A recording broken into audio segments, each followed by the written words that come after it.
So yeah, so I'm really chuffed to have been asked by Green Springboard to come and give this presentation.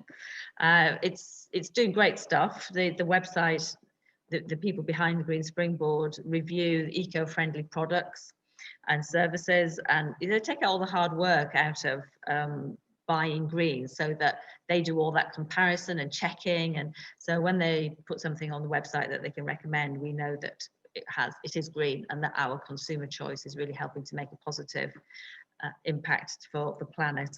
And Green Springboard also supplies lots of support, advice, training, business skills and guidance to eco-conscious startup businesses, so that they can really grow and flourish quickly, and not have to reinvent the wheels and have to go through all those problems that startups often do.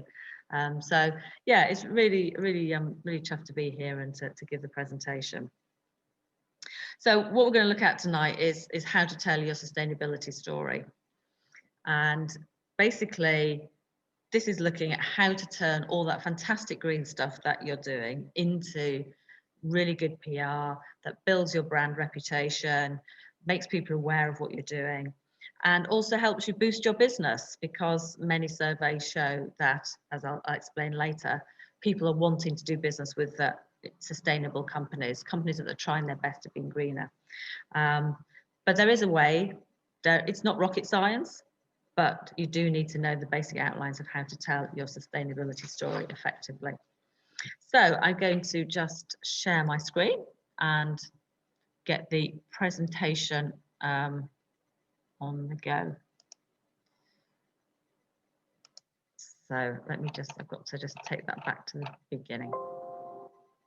So here we are, telling your sustainability story, a joint webinar between Green Springboard and Green Spark. Green Spark is my own company.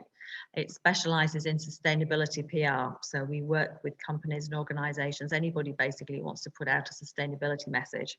We help them do that in the most effective way possible that brings the results that they're looking for and helps persuade more people to look after the planet.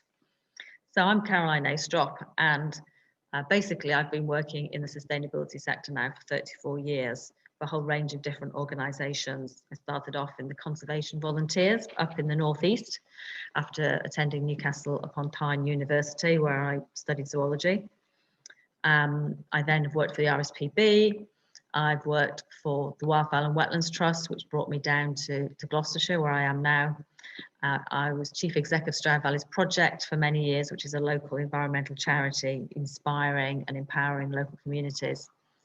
And now I run my own agency, Green Spark.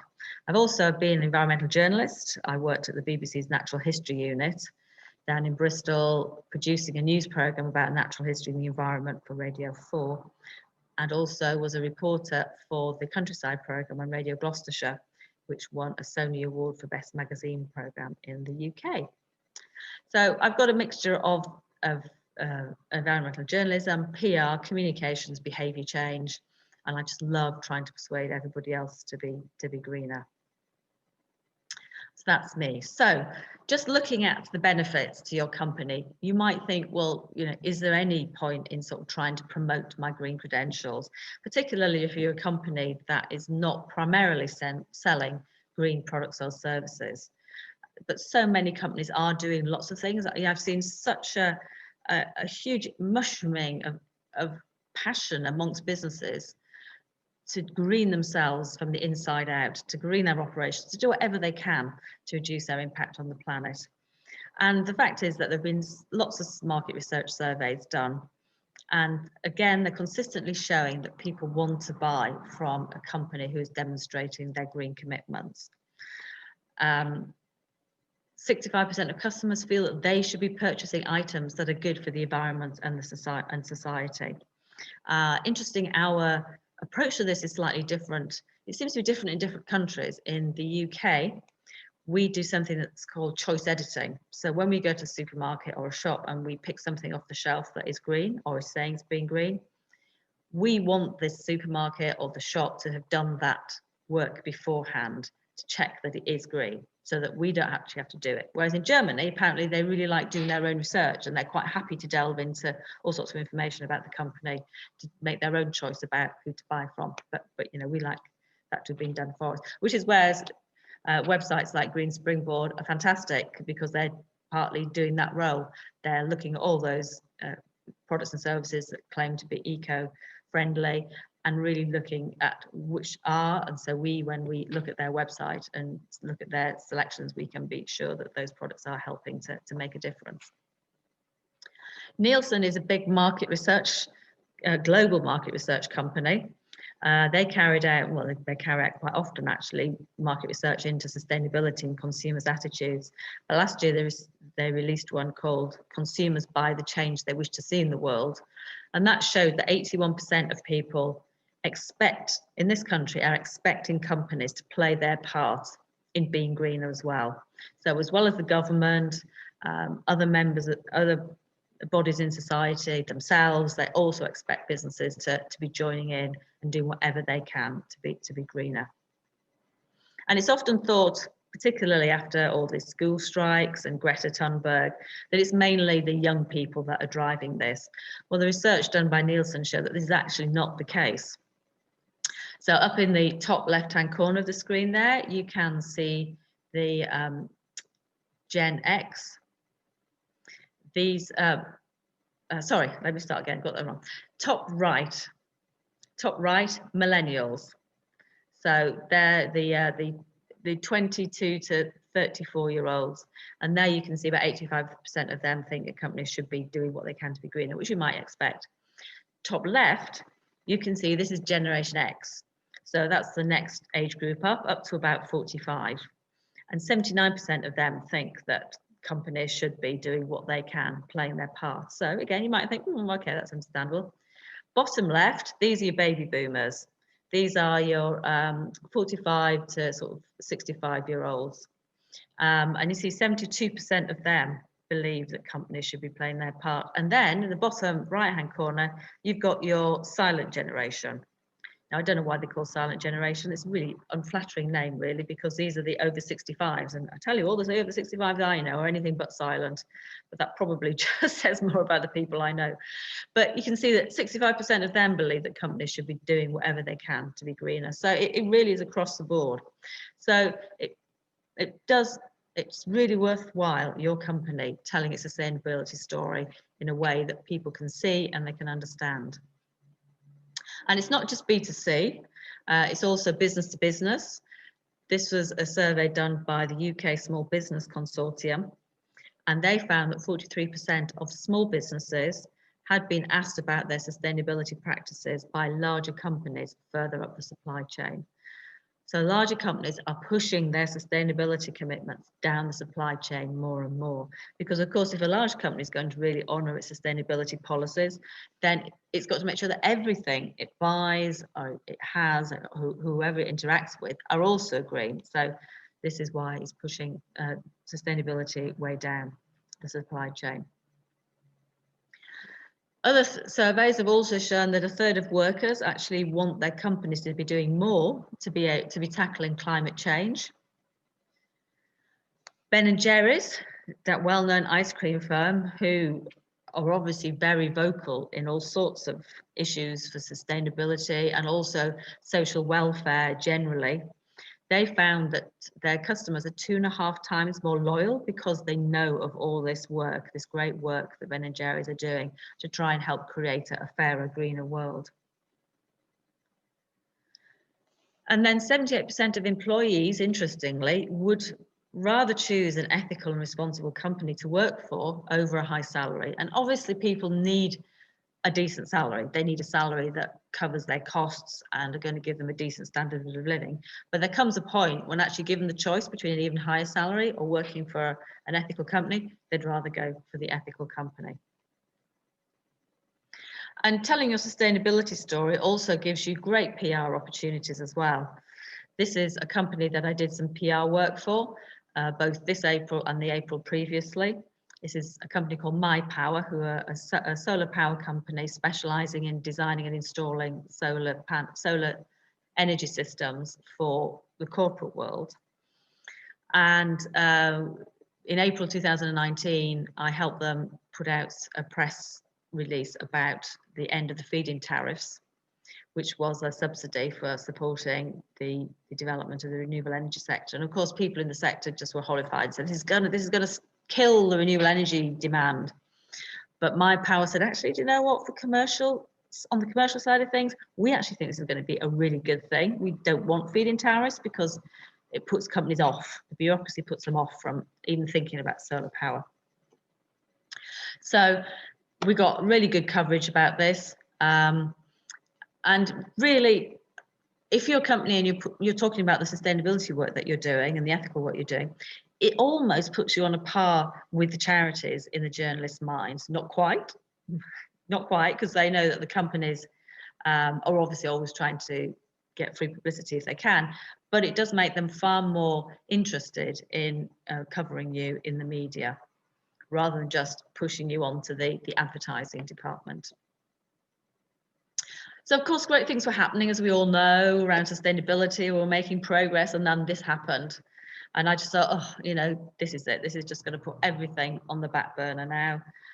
It's going to be the excuse that, oh, we're in economic depression now because of COVID-19. We can't do sustainability. We can only tackle it again when we've got out of the depression and, you know, companies aren't struggling. But I was very wrong. And I was really heartened, absolutely, yeah, chuffed to bits at the reaction to it all. There were umpteen open letters sent to Boris Johnson from partnerships of companies and sustainability organisations demanding that we have a green recovery after COVID-19. There's a whole group of central bankers, including the ex-governor of the Bank of England, Mark Carney, also sent an open letter to Boris Johnson saying, we've got to have a green recovery. This is the only good way out of this whole situation. And then there were various surveys done looking at people's attitudes, and here was one done by YouGov for an organisation called Positive Money, and it showed that even after the pandemic ends, 6 out of 10 people still want health and well-being put ahead of private wealth in the country. So you can see that there's, and as we all know, and as we've talked about a lot in the sustainability sector, you know, one of the few silver linings of the situation is that it's really made people think about the environment. It's got them out again in nature, appreciating clean air, and that's helped to really raise sustainability in the minds of people as something that's important to do. So lots of benefits to telling your sustainability story effectively and clearly and honestly, as we'll go into a bit later.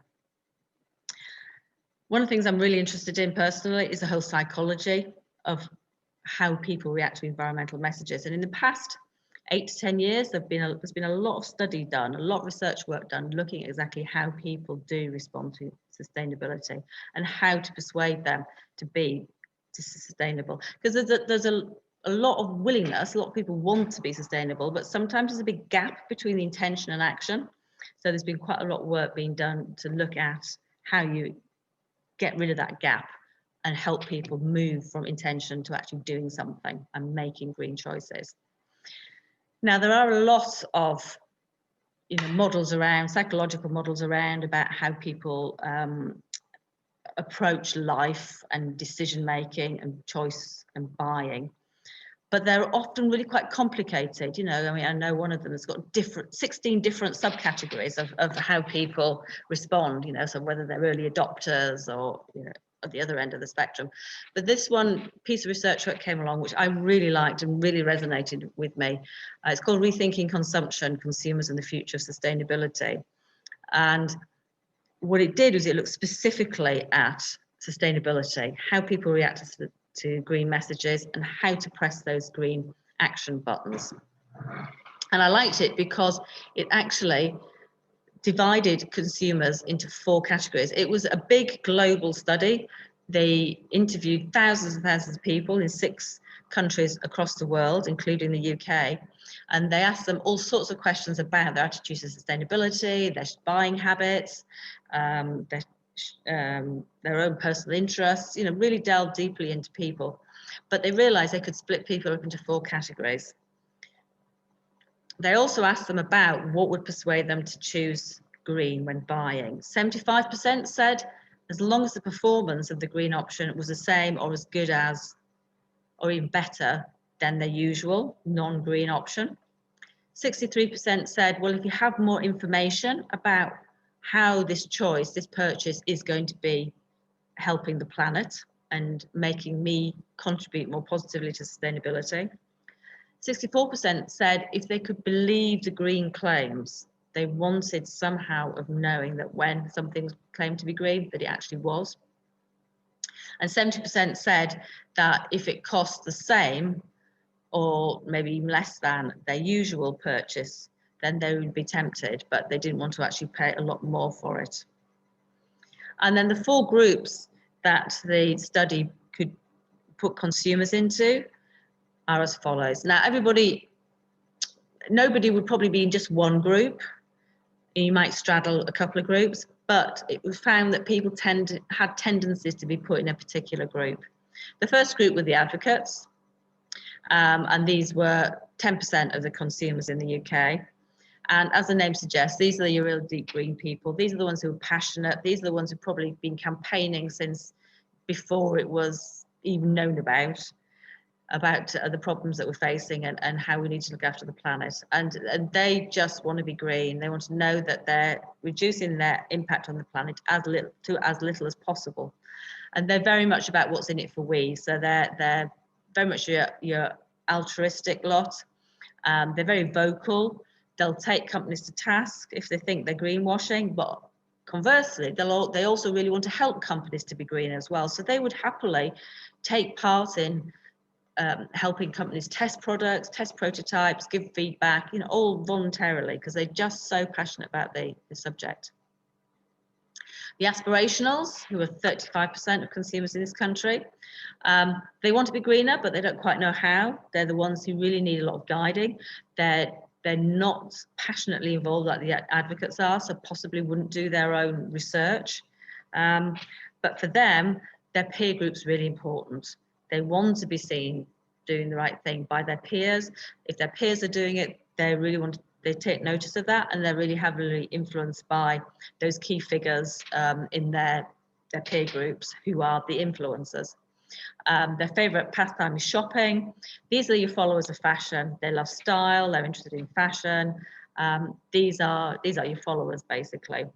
And they cover that altruistic but also personal interest divide.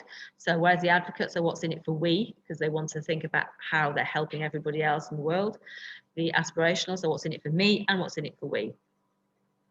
Practicals are, as the name suggests, they're what's in it for me first, but they're really interested more in convenience, practicality, the efficiency of whatever it is that they're buying or they're being involved with, or the service. They want to know that it's going to do the job that they wanted to do and do it well, do it easily, and it's convenient to get hold of. They're not averse to being green, but it's not top of their priority list. So then what's in it for me first, but they are quite happy if then you say, oh, it's being green as well. They'll go, oh, okay, that's great. So they're 37% of the UK population. And then we've got the indifference, and really, just give up on them. Don't even think about them, really. They'll be green when there is no other choice. These are your climate deniers. These are the people who go, actually, it's up to an individual to look after themselves. We don't have responsibility to society. They're just really what's in it for me, absolutely what's in it for me. So yeah, as I say, don't think about those when you're thinking about your target audience. So that's a quick run through that market research work, which was fascinating. If you're ever interested, it does take quite a long time. Put aside a good day if you want to look in depth at that report. So now we'll go on to my 10 tips for creating authentic, inspiring green PR. And I've entitled this webinar Telling Your Sustainability Story, because basically a good story is the basis of great PR. There's so many times I've been given this story, go, oh great, can you get some, a lot of publicity, a lot of press coverage for it? And it's like, no, because this is just not going to work. It's not got a story. So So if you get a really good story, that's the foundation, and then you can build some great effective PR on top of that. So I like to just put this quote in at the beginning, because particularly if you're not a PR expert and you come into this new, it can seem a bit like the dark arts. You know, people say to me, yeah, well, what exactly is PR? And I know it can seem really vague, and, you know, it's just like, people think it's just, oh, I'll bung out a few social media posts, or I'll bung out a press release, and that's my PR done. But, you know, there's a lot more to it than that. But it's not rocket science. And this quote's from a lady with a wonderful name called Babette Buster, which, when you discover that she's a story consultant to Pixar and Disney and Sony Animation and the major film studios, you think, oh, okay, I can understand now why she's got that name. But she now goes around the world running training courses, helping people learn how to tell their story. And she says, everyone has a story to tell. I have never known anyone to fail at learning how to tell their story beautifully. Storytelling is elemental within each of us. So it's a little bit of positive thought for you there. So it might seem daunting, but you can do it. You just follow the basic principles. So here are my 10 tips, which we will go through during the next few minutes. And then I'll give you a bonus one at the end. 11. So the first one, key to everything in life, really, I think, isn't it? Whatever you're looking at in business, is the preparation. And again, this is something that people think that they can just skip over, but preparation is really key. And the first thing you have to do, although it sounds strange, is you have to start at the end. So basically, when you're putting your story together, you have to decide, what do you want to happen as a result of your telling your story? Is it just simply more sales? Is it changing attitudes? Is it improving your market position? Is it brand awareness? Think about what result you want, because not only does it help you monitor then if your PR has been effective and achieving your wanted result, but it also then will show you the path of which is the best way to get to that result. Because there are many, many different ways of doing PR. You know, is it just a press campaign, or is it just social media campaign, or do you need to do actually face-to-face stuff? Is it involving networking or partnerships? So when you realize what you want to achieve at the end, then that'll help you work out your roadmap to get there. And think about who else can help you with that, and think laterally, because it's surprising how many people could get involved with what you're doing who might not be obvious to begin with. And the next thing you've got to do is target audience. Who is your target audience? And this is really key. And this is often a very difficult thing for people to do. So you can't just say small and medium-sized businesses. Sorry, no.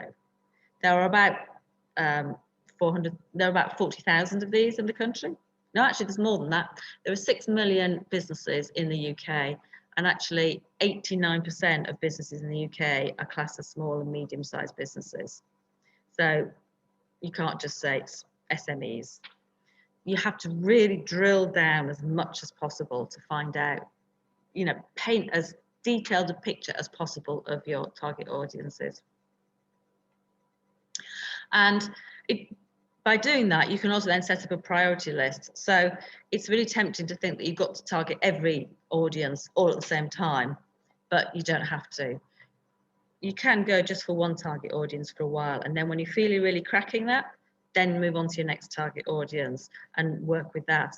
And particularly if you're a sole trader or a really small business, you could really overload yourself if you try and do all target audiences at the same time. And then you'll have a scattergun approach, and then you'll end up actually with people just not getting the right message because you're trying to cover yourself too thinly.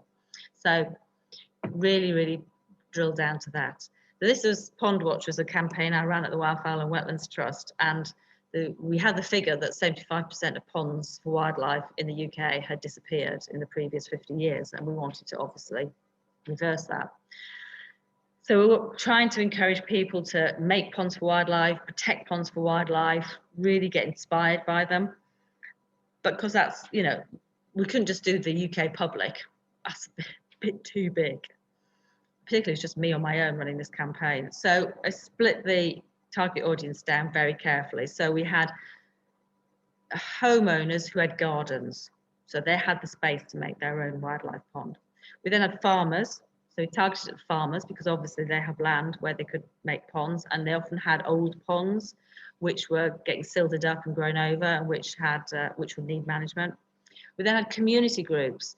Villages have ponds, so, and then we had schools, because again, obviously that's a place where they could make ponds and also educate young people for the future. So really drilled down into the target audiences, and then I was able to target different media for different ones of the target audience, and also change the message, and change the story, and change the information that I was giving out for each of the different target audiences.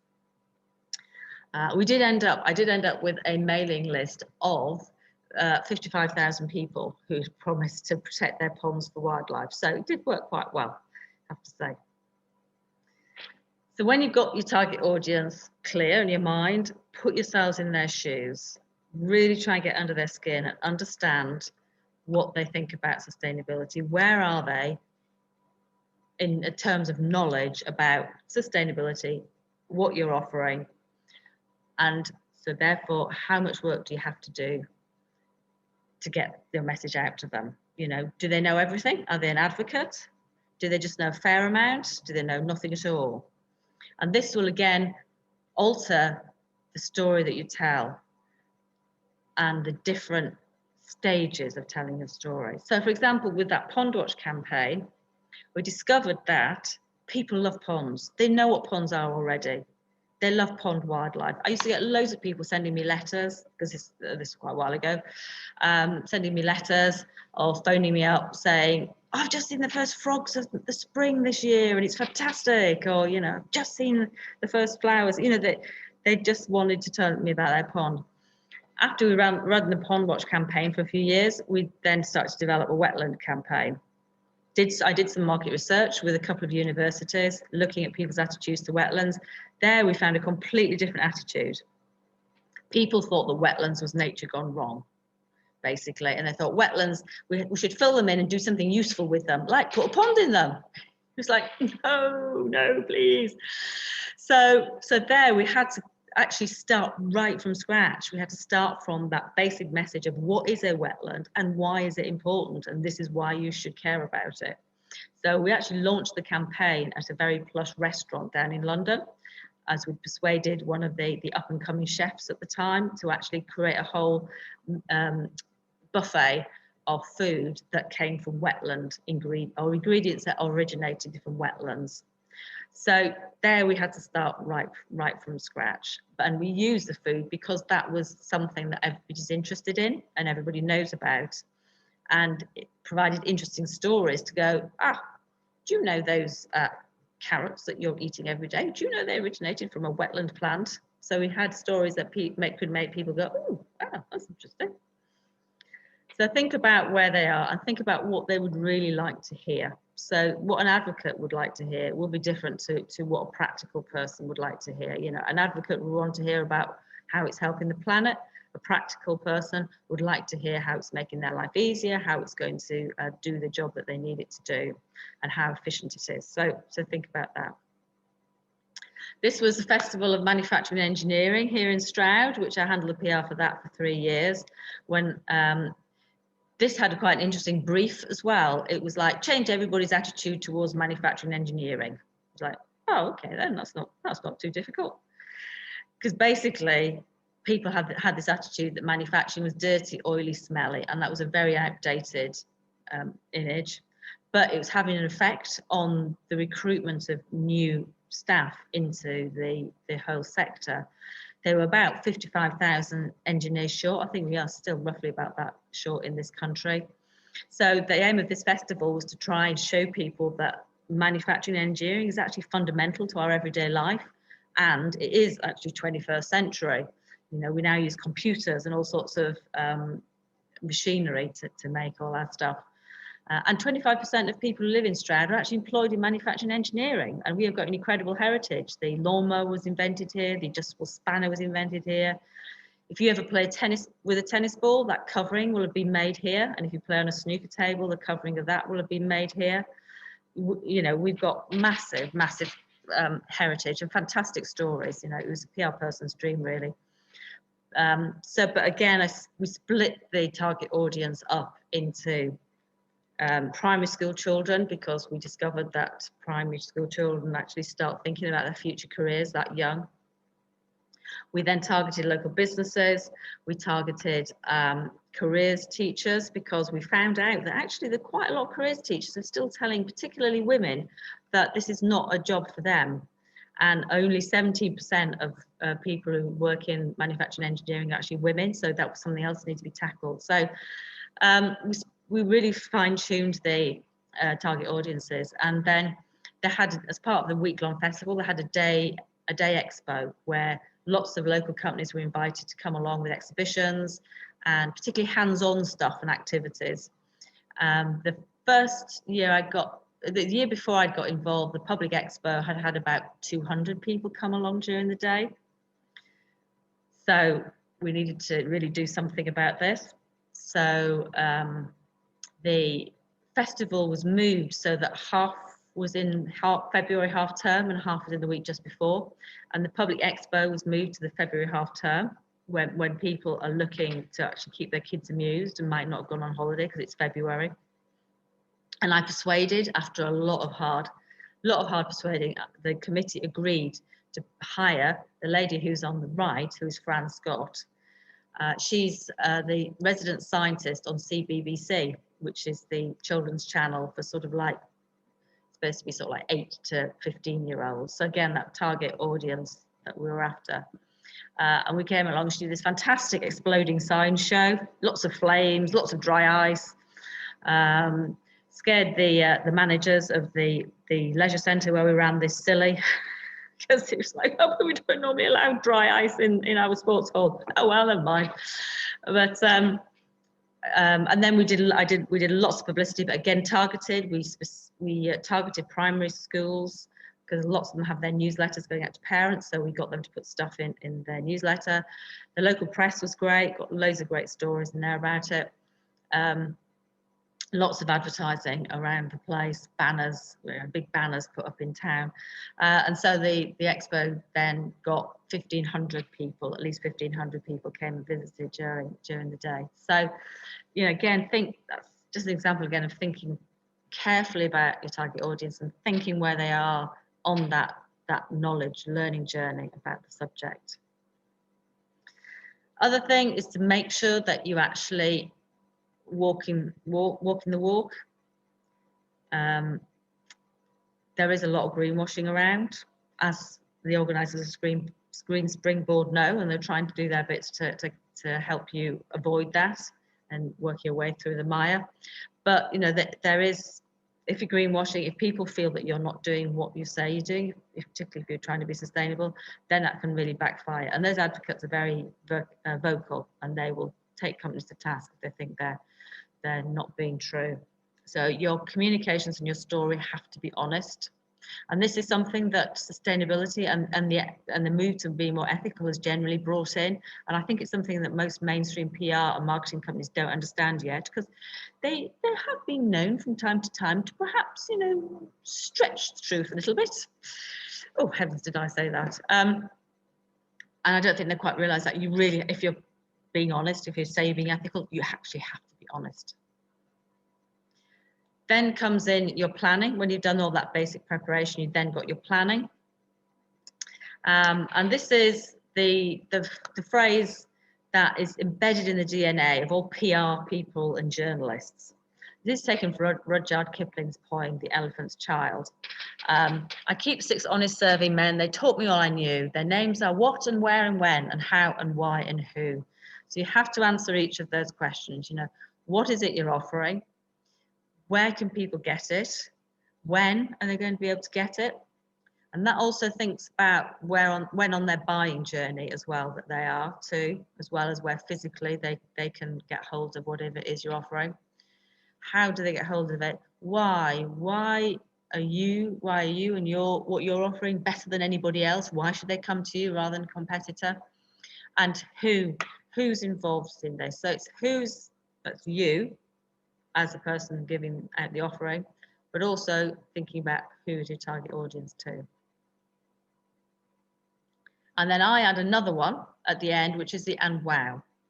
And that's the little part of the story which really brings it alive. You know, what is it that makes people think, oh, heavens, I didn't know that. Wow, that's fascinating. You know, like I was telling you about the heritage of manufacturing here and engineering here in Stroud, you know, that we invented the lawnmower, the adjustable spanner, the mass production of pins was invented here as well. It's all those things that make people go, oh, really? You know, that just brings them up short and makes them want to know more. Sustainability stories need to really carefully, you need to separate out your stories into what your emotional stories are and your factual stories. Now, sustainability and the whole, the rising of this issue in the minds, in the consciousness of society has been driven really by people involved in sustainability who are mainly scientists. And so they're really interested in the facts. And so obviously they've put the facts first. And we have heard that, you know, for 20, 30 years, you know, those stories ago, we've got to look at, we can't do this because it's going to harm the planet. But that's, you know, really great. You've got to have the facts, you've got to have the evidence behind what you're saying.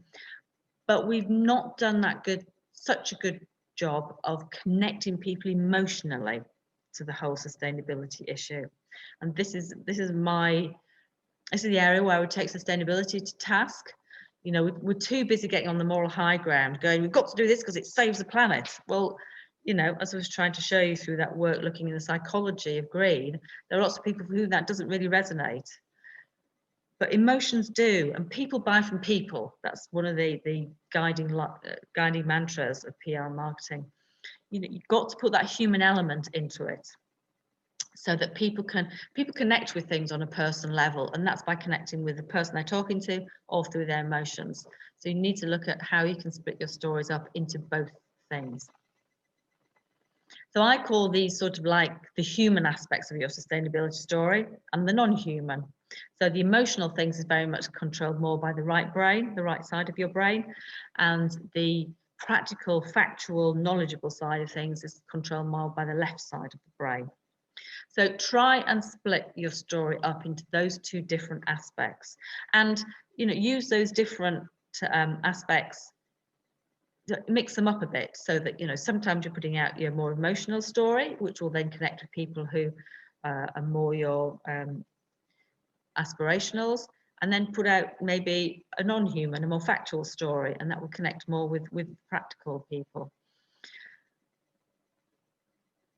And tell your story warts and all. As I mentioned earlier, sustainability and the ethical side of things has brought in this need for authenticity and transparency. And people actually respond to you being honest. You know, if you're trying to be sustainable, if you're telling your customers, look, we're going down the sustainability journey and we're going to try and make ourselves greener, and this is what we're starting with, or this is what we're doing now, and it doesn't quite work, just be honest with them and go, oh, yeah, we tried that. You know, we thought from our research that was the right thing to do, but actually it's turned out not to be, because, and explain, and then go, and this is what we're going to do instead. And also it helps them learn too, so that you're taking them with you on the journey, and they can be learning, and then, you know, they're getting the most out of your mistakes, and they're not going to reinvent the same wheel.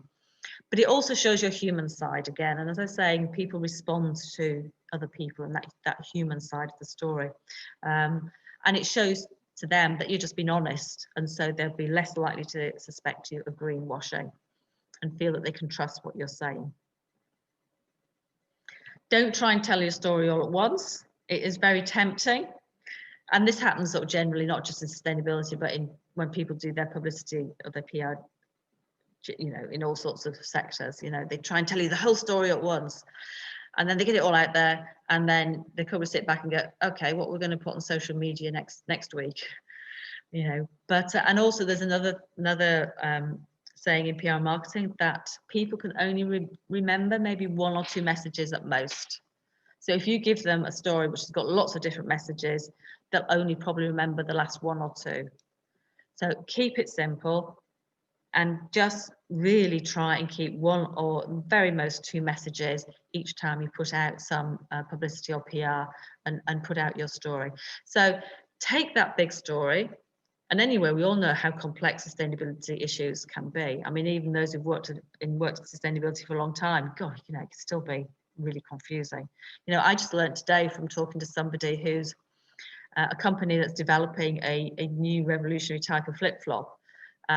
They look and they produce some clothing as well. And they said when they researched the clothing, they discovered that actually when you recycle plastic to make clothing, it actually creates loads of microbeads as a byproduct.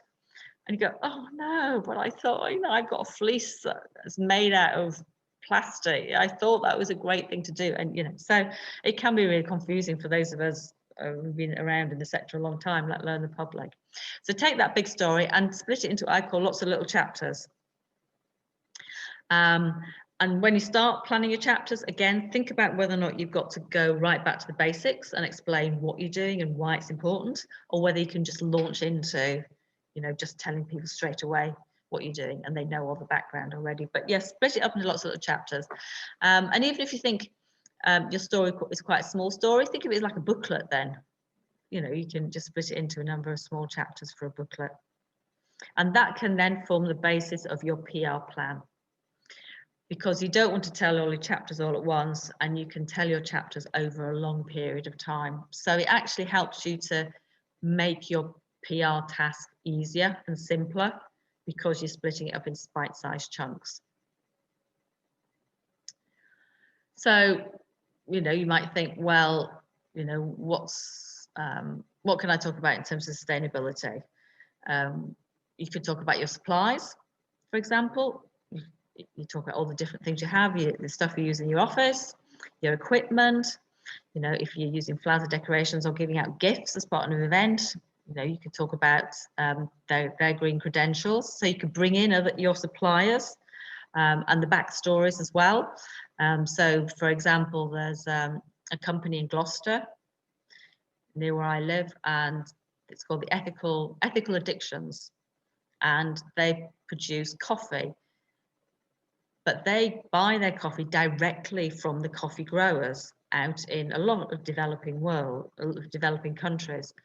So if you look at their website, they're actually telling those stories about their suppliers, and they're showing how by working directly and buying directly from their suppliers, they're cutting out the middleman, so their suppliers get more of the money. And this is helping them to create all sorts of facilities in their villages, help them to sort of build schools, you know. So think about your supplier stories as well, and how that can be used in your PR. Transport, you know, have you got a policy that you only ever use public transport?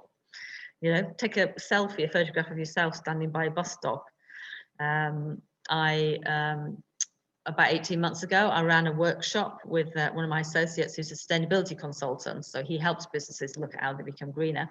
But we ran a workshop together for companies in Gloucestershire. We ran it at Stroud Brewery because they've got fantastic sustainability credentials. If you don't know about them, look on their website. Their backstory is fantastic. But then I discovered that you could actually get there by public transport from the centre of Stroud. So I was able to put out some posts about that. And then the bus stop, just that you got off, where you got off just by the brewery, somebody had put up little shelves in the bus stop with little books and put some comfy chairs in the bus stop. And it was a covered bus stop. So you could, so yeah, sometimes because we had to go there a couple of times just to check the place out and talk to the staff there about the workshop. I caught the bus back, but I just sat there with a book sitting in the chair. And in fact, thankfully, on one occasion, there was a lady who was also waiting to catch the bus, and she actually told me that the bus was coming because I was so comfortable in this chair, absorbed in my book, that I hadn't noticed that the bus was arriving.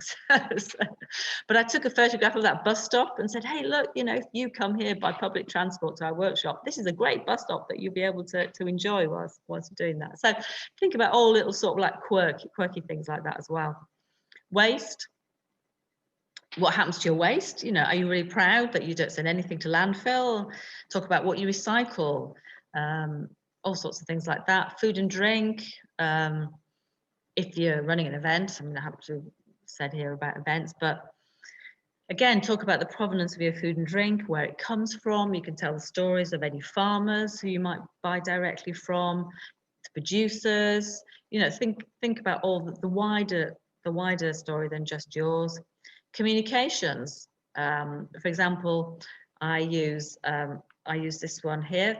My phone here is I don't know if you can see that. It's called the Fairphone. Although you probably see the right and back to front there because I've shown it on the camera. But Fairphone is being developed by a Dutch company, and they deliberately have sourced conflict-free minerals. So most phones, laptops, computers, all sorts of equipment contains rare minerals in it and metals, and they tend to be mined in the Congo, and those mines tend to be controlled by criminal gangs who use the money for criminal activities, or it goes into fueling wars, and the workers in the mines are working in appalling conditions. So Fairphone has deliberately found ways of tracing and getting hold of minerals which are not from those mines. So that's a story that I can tell about my phone. If you use 100% renewable energy from a green supplier, you could talk about that. And of course, talk about your CSR if you're supporting a good cause, an external good cause. If you're planting trees for every purchase that customer makes from you, which I know some companies do, things like that. And then if you have a venue, talk about the green credentials for the venue as well. So Crumplebury is a venue just outside the Gloucestershire border. They've set themselves up specifically as to be as sustainable as possible. So these are just some of the examples of the different aspects of that they could talk about. For example, a nice one is the biomass heat generation that they use. The wood chips that they use and they put in the biomass is actually grown on the estate. And so you've got that lovely story, but they're also then creating a woodland by planting the trees, which will then be used for the wood chips to go in the biomass. So then you can talk about the actual woodland you're creating. You can talk about the biodiversity, the wildlife that then comes into the woodland. Crumplebury is a venue and it's a hotel as well. So you could talk about how their guests can actually have a lovely relaxing walk through their woodland. So there are so many aspects that they can use that one particular part of their sustainability story. Don't treat the public as stupid. They're not. The public now have had 40, 50 years of marketing people. They're getting very wise to all the spin and all the tricks that the marketing people use, particularly young people. Just talk to your target audience as if you were talking to yourself or your friends. Just imagine you're sitting on the sofa next to your friend and you're talking to them. Then when it comes to the delivery, include your PR right at the start. So many times I've been asked to, I've been presented with something and said, right, okay, we've done this. And you think, oh, but if only I'd known about this right at the start, I could have been building up the stories as we've gone along. I could have been collecting photographs, because that's always a bugbear for any publicity, is people never have enough or a decent photograph. So that's please another tip. Get good photographs. Don't just rely on your mobile phone because it's got a camera. But yeah, get your PR in there at the start, and so you can be really finding out all those potential stories from everybody else involved and building them up as you go along. Get everybody involved in telling your story. Everybody can be your ambassador. If they know what you're doing, they know why you're doing it, you can infuse them, and then infused staff are some of the most powerful ambassadors that you've got. And they can also then be putting stories back into the pot and helping you to keep abreast of what the story opportunities are. Think about all the touch points that you've got where your target audience or your customer will come into contact with you. And those are points where you need to be getting your green credentials out to people in whatever ways you can. And there are all sorts of lists that I've suggested. And think about those publicity tools then, all the things that you could use to get out that green message. Again, your website, your press releases, brochures, blogs, your receptionist, if you've got a receptionist on in your company, those receptionists are actually great people to get on board because they usually know what's going on in the company, and they're also really great at passing messages on and keeping other people informed as well. Networking, public speaking, checklists, a whole load of ideas here that you can use to get out that sustainability message. And this chart that I've drawn up helps you to realize if it's relevant to your business, because not everybody does all of those. It's a long list of publicity mechanisms there. What you feel you can handle yourself, and then what you think you need help with. And so think about bringing other people in if they can help you with certain things. And then draw up your timetable. So look at the whole year and then input into each month any opportunities you've got for getting out your story, any launches you've got, new developments, new products, events. The national days, weeks and months, I know they can seem a little bit of a joke sometimes, you know, when you get things like National Carrot Day and after a National Cream Tea Day and things like that. Honestly, they do exist. But when you've got them things that are relevant to your company and what you're doing, actually they're a great hook for, they give you a reason for putting out a story, and particularly if you're aiming as a journalist, if you've got a good story for local media or your target media, you know, they give that reason for the journalist to cover that story. And again, on your social media, it just gives you a way in, you know, hey folks, did you know it's this day today? Also tap into any well-known events within your geographical area, any national events. Again, you can use those as hooks to talk about what you're doing. Seasonal events, both natural and man-made ones, and keep an abreast of all the political trends and legislation, and think about anything that's personal to your target customer, whether B2B or B2C, and try and, you know, use those again as hooks and as mechanisms for getting your green story out there. So this is sort of, you know, this is just a sort of rough idea of a timetable, simple timetable that you could draw up, and then put in each month anything that you think it gives you a good opportunity to tell your story. So that's within your company, but also externally as well. And think about things like this, you know, 100 days to Christmas, that's in September, and that's always a great hook that the media like as well. Probably sends everybody else into panic when you're reminding them there's only 100 days to Christmas, but never mind. And these are some of the websites where you can find out more about those national days and national months. And there's an international one as well, if that's relevant to you. So that's basically the webinar. If you're interested, I offer free 30-minute clarity calls where I can help you talk through your current situation regarding your sustainability story and help you to sort of look at where you go from here and plan out a bit of your roadmap. So if you want to do that, please do get in touch with me. I'm very happy to. I love talking. I love hearing people's stories. People have always got such fascinating stories.